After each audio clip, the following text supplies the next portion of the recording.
Assalamualaikum warahmatullahi wabarakatuh. Halo. Bu, halo. Halo, Kami dari kelompok 4 ingin mempresentasikan hasil resume kami. Perkenalkan, nama saya Caroline Luizara. Nama saya Winarto Luciana Dewi. Perkenalkan, nama saya Aulia Oktaviani. Perkenalkan, nama saya Aisyah Fitri. Saya dari kelas 2A Ilmu Komunikasi. Ingin menyampaikan materi demi memenuhi tugas. Bu Riza Gusti Rahayu, selaku dosen pengampu mata kuliah dasar-dasar Humas. Kami ingin membahas 3 tema public relation, yaitu Mengenal public relation, Strategi public relation dan media relation. Baik, langsung saja simak videonya. Di bab 1 ini kita akan mengenal public relation. Baik, di sini kami akan membahas bab pertama, yaitu yang berjudul mengenal public relation. Apa itu public relation? Ada beberapa definisi dari para ahli. Yang pertama, menurut J. K. Siddle, Direktur PR Division of Housing State New York, ia mengatakan bahwa public relation adalah proses yang kontinu dari usaha-usaha manajemen untuk memperoleh goodwill atau kemauan baik dan pengertian dari pelanggan, pegawai, dan publik yang lebih luas ke dalam dengan mengadakan analisis dan perbaikan-perbaikan terhadap diri sendiri, sedangkan keluar dengan memberikan pertanyaan-pertanyaan. Dan yang kedua, ada dari W. Emerson Reich, Direktur PR Universitas Colgate. Ia mengatakan bahwa public relation adalah kelanjutan dari proses penetapan kebijaksanaan, penentuan, pelayanan, dan sikap yang disesuaikan dengan kepentingan orang banyak atau golongan agar orang atau lembaga tertentu memperoleh kepercayaan dan goodwill dari mereka. Hal itu menjamin adanya pengertian dan penghargaan yang sebaik-baiknya. Di sini saya akan menjelaskan konsep public relation dulu ya. Konsep public relation adalah suatu bentuk komunikasi yang berlaku terhadap semua jenis organisasi, baik bersifat komersial maupun non-komersial, di sektor pemerintah maupun swasta. Konsep dasar public relation sendiri hubungannya sama dengan kayak hubungan masyarakat gitu yang biasa kita sebut dengan humas. Nah, tapi hubungan masyarakat ini jauh lebih luas daripada periklanan atau pemasaran. Jadi pada intinya konsep dasar public relation ini senantiasa berkenaan dengan kegiatan penciptaan pemahaman melalui pengetahuan dan melalui kegiatan-kegiatan yang diharapkan akan muncul atau suatu dampak perubahan positif. Jadi dia itu mengarah ke perubahan-perubahan positif.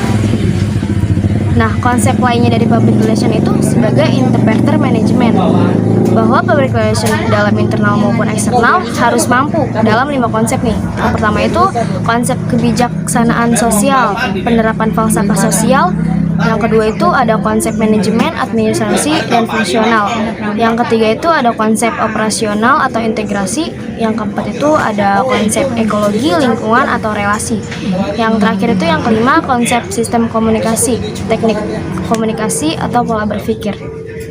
Bab 1 nomor 3, karakteristik public relations. Terdapat 3 karakteristik dalam public relations, yaitu 1. Adanya komunikasi 2 arah, yaitu adanya hubungan timbal balik antar praktisi humas dengan publik yang saling menguntungkan.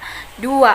Sifat yang terencana, yaitu praktisi humas selalu menyusun kegiatan atau tindakan jauh sebelum kegiatan tersebut dilakukan dengan mengoptimalkan kebaikan dan keburukan yang kemungkinan terjadi.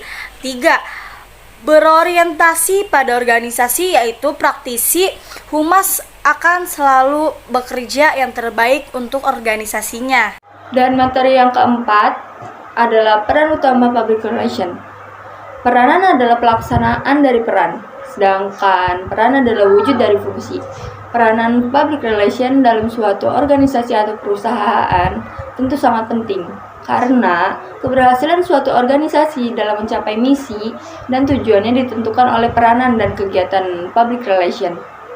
Dalam memelihara hubungan baik dengan sasaran, baik di lingkungan internal maupun eksternal.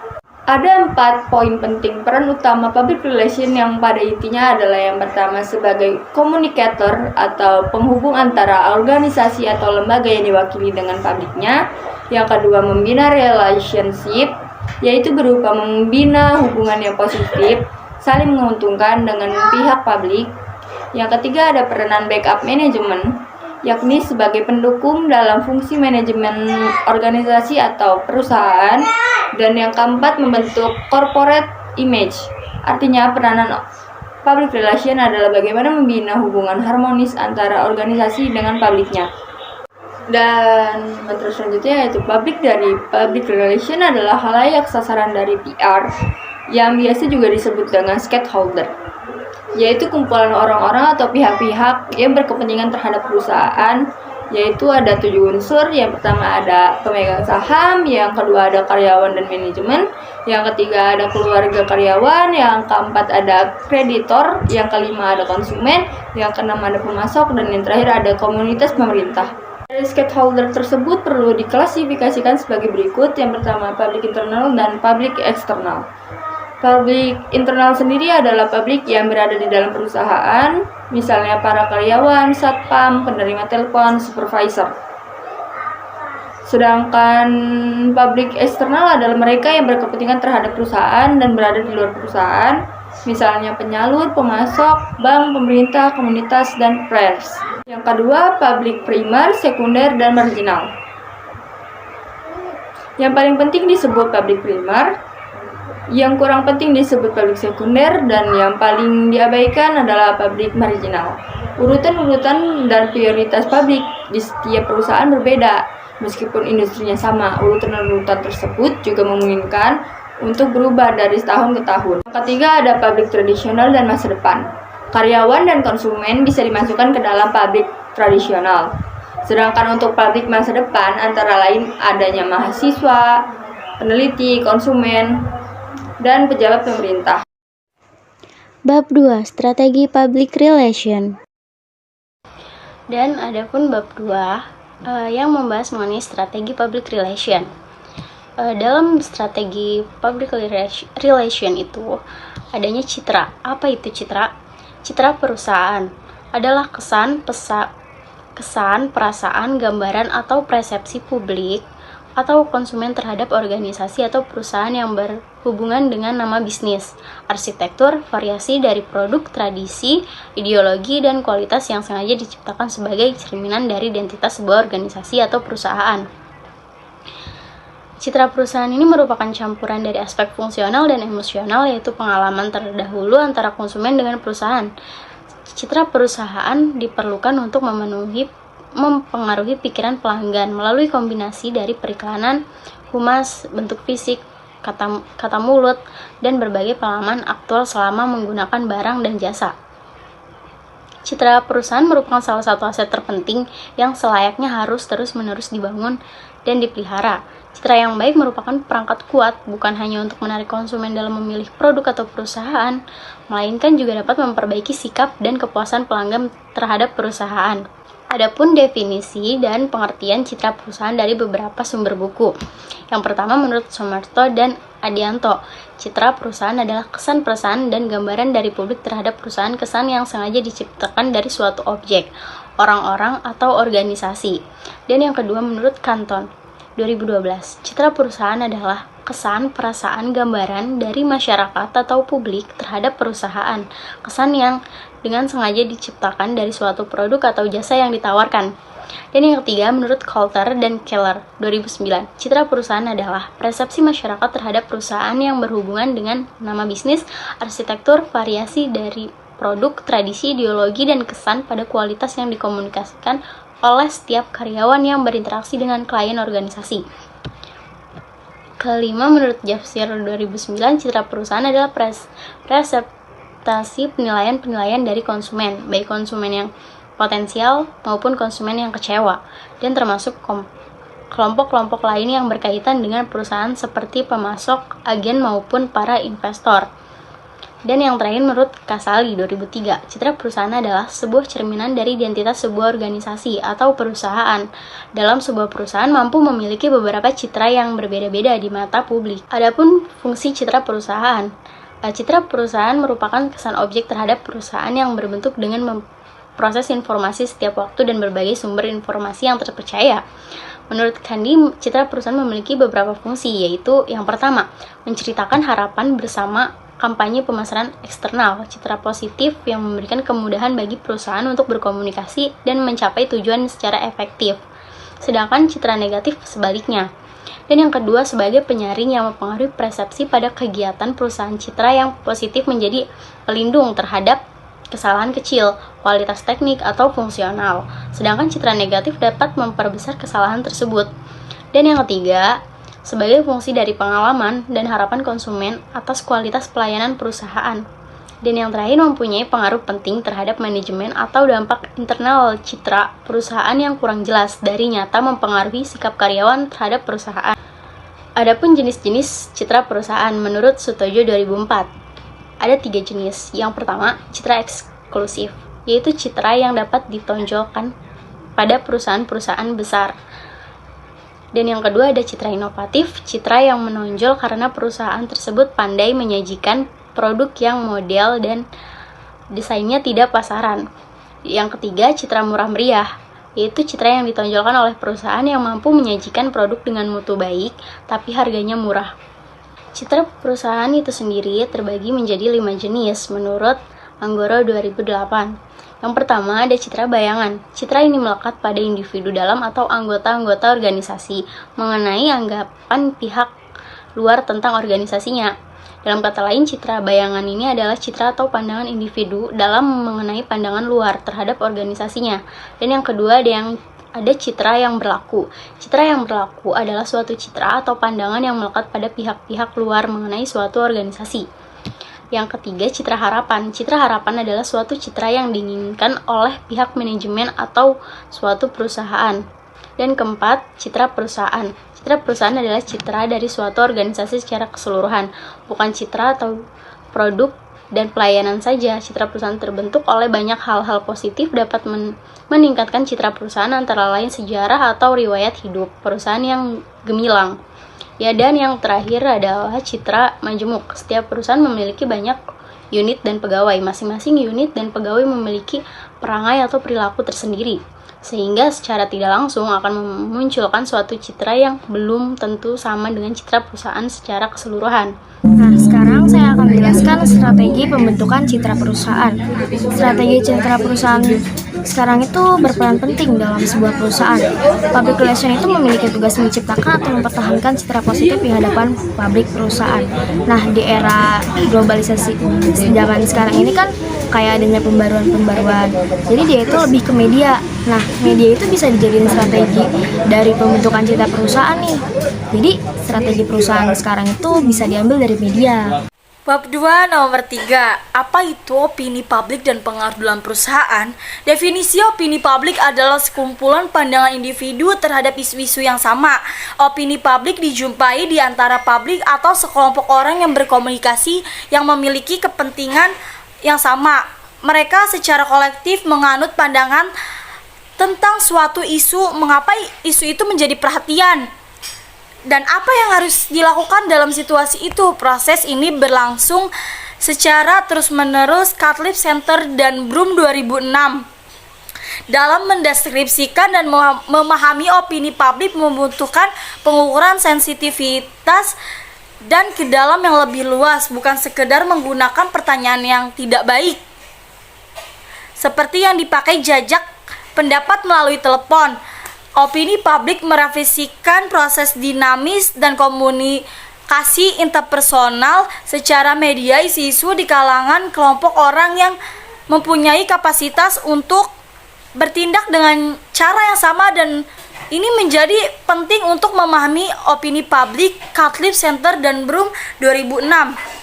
Dikatakan pula menurut Catlip Center Broom dalam Ardianto 2011-129, opini merupakan pernyataan penilaian tentang sebuah objek dalam situasi tertentu atau dalam keadaan tertentu. Opini cenderung merefleksikan sikap individu, tetapi juga mempengaruhi oleh aspek dari situasi yang ada. Seidel mengatakan dalam bukunya Dasar-Dasar Public Relations, opini publik terdiri dari 2 komponen kata, yaitu publik dan opini. Batasan sederhana dari publik adalah suatu kelompok orang yang memiliki memiliki kepentingan yang sama dalam masalah tertentu. Pendapat semakin kuat akan muncul ke permukaan dalam bentuk opini. Sewaktu opini semakin kuat akan lebih terungkap atau terbentuk tindakan perangai tertentu. Sumirat Ardianto 2012. Sumirat Ardianto 2012 mengatakan opini publik adalah kumpulan pendapat individu terhadap masalah mempengaruhi suatu kelompok orang-orang masyarakat. Pendapat lain menyebutkan bahwa opini publik mewakili suatu kesepakatan, dan kesepakatan dimulai dengan sikap orang-orang terhadap isu-isu yang masih tanda tanya. Mencoba untuk mempengaruhi suatu sikap yang memiliki individu adalah suatu fokus utama dari kegiatan public relations. Sikap didonal secara fisik, unsur emosional suatu individu termasuk kondisi, usia, dan status sosial.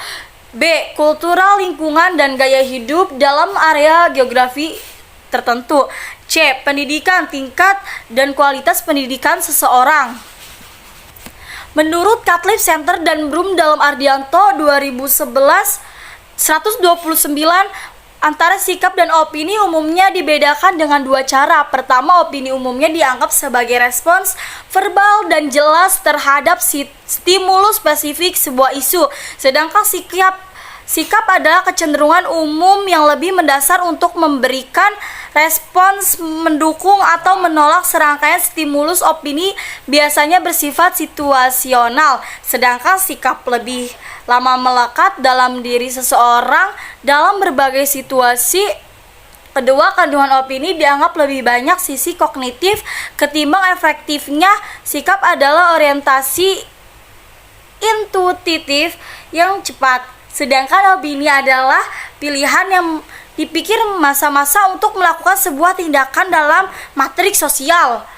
Dalam Effendi 2011, Marian de Ries and James W. Ponto menyebutkan bahwa opini publik adalah ekspresi sikap mengenai persoalan masyarakat. Pengaruh opini publik. Abelson menyebutkan bahwa opini mempunyai unsur sebagai molekul opini, yaitu pertama, belief, kepercayaan tentang suatu. Dua, attitude, apa yang sebenarnya dirasakan seseorang. Tiga, perceptions atau persepsi. Attitude dimasukkan sebagai apa yang sebenarnya dirasakan oleh seorang individu, what the individual really feels.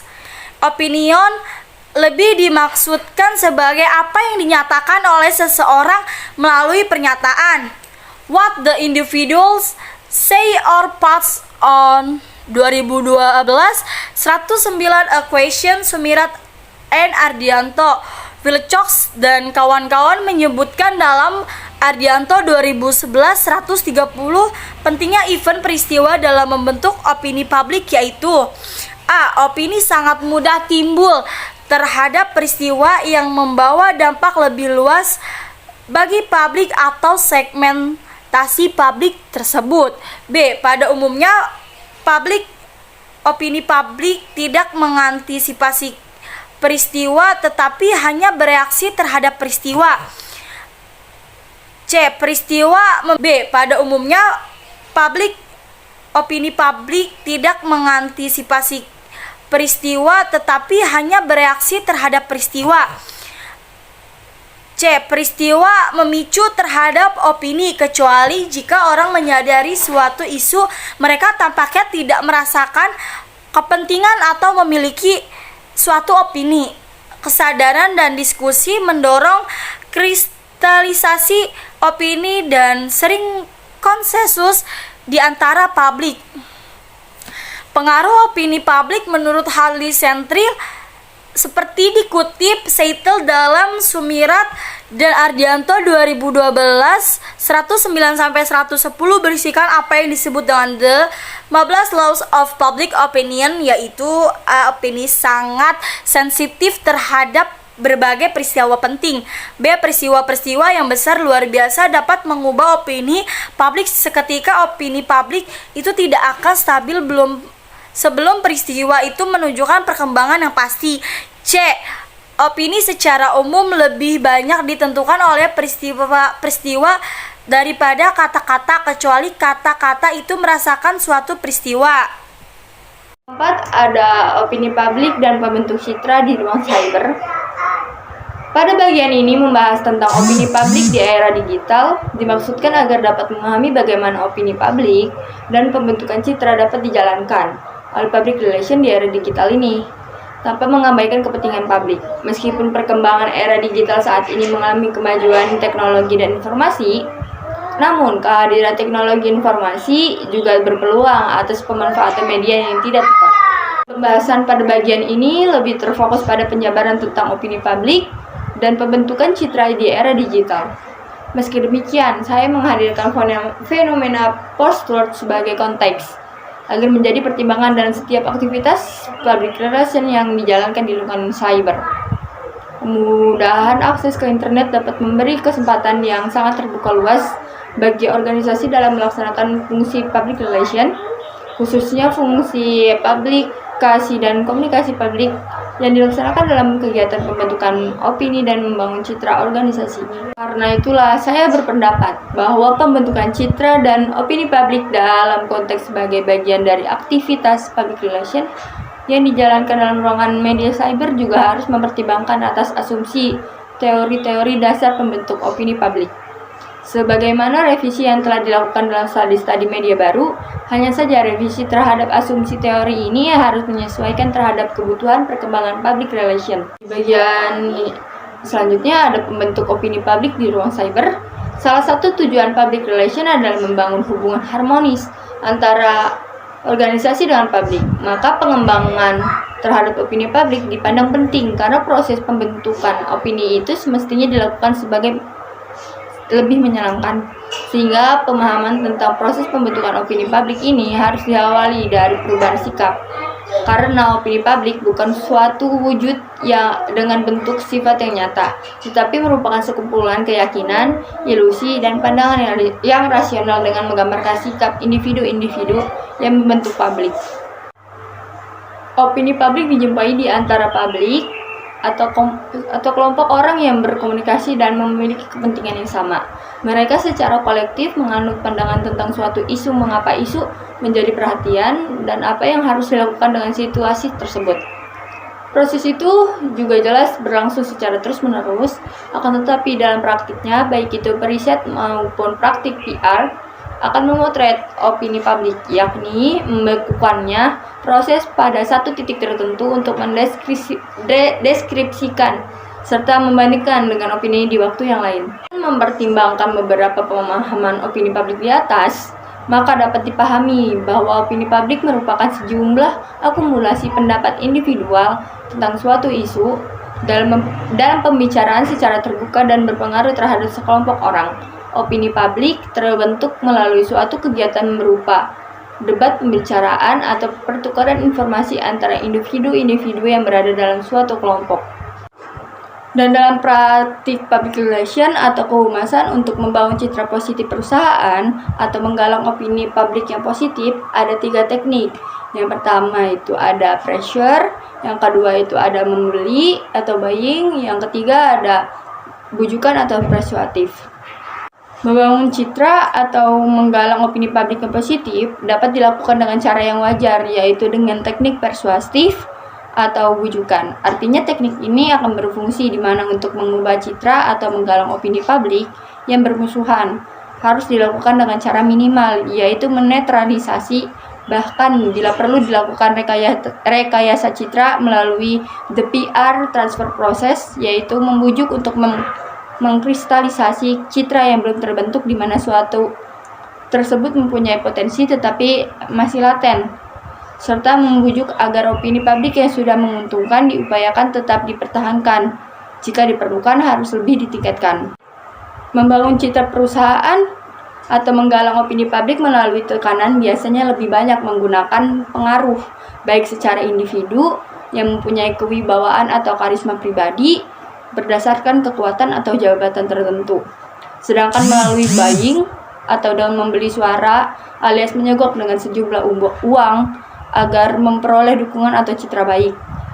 Cara ini seringkali dilakukan ketika dalam masa pemilihan kepala desa atau pemilihan lainnya. Pihak perusahaan juga seringkali melakukan cara yang sama, akan tetapi perlu diketahui bahwa kedua cara ini kurang baik. Akibatnya, apalagi jika ada unsur buying yang merupakan tindakan melawan hukum. Bahkan menjual informasi saham perusahaan di bursa efek baik di lingkungan Indonesia maupun internasional. Bab 3. Media Relation. Dan di sini ada pembahasan terakhir yaitu bab 3 Media Relation, yaitu strategi membangun hubungan dengan media. Biasanya para pembaca koran sering kali melihat beberapa foto yang dibuat oleh staf PR, bukan foto yang bernilai berita tinggi atau ada sentuhan human interest.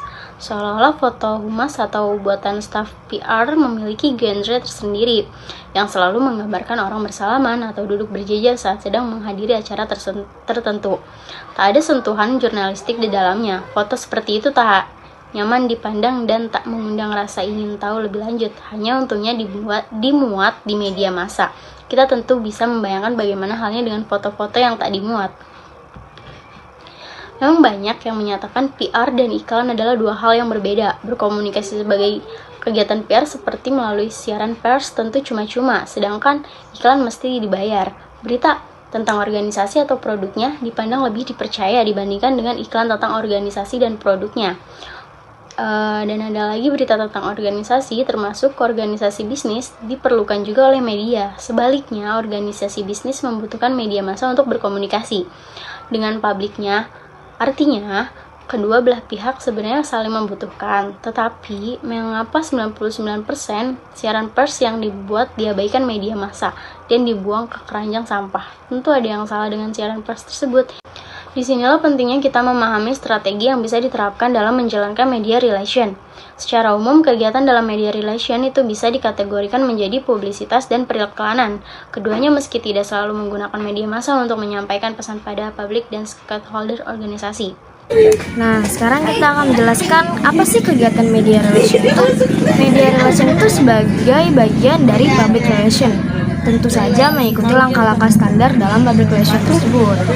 Nah, public relation sendiri itu standarnya ya diawali dengan 5 langkah. Yang pertama itu ada standarnya ya diawali dengan 5 langkah. Yang pertama itu ada pengumpulan fakta. Apa sih pengumpulan fakta itu?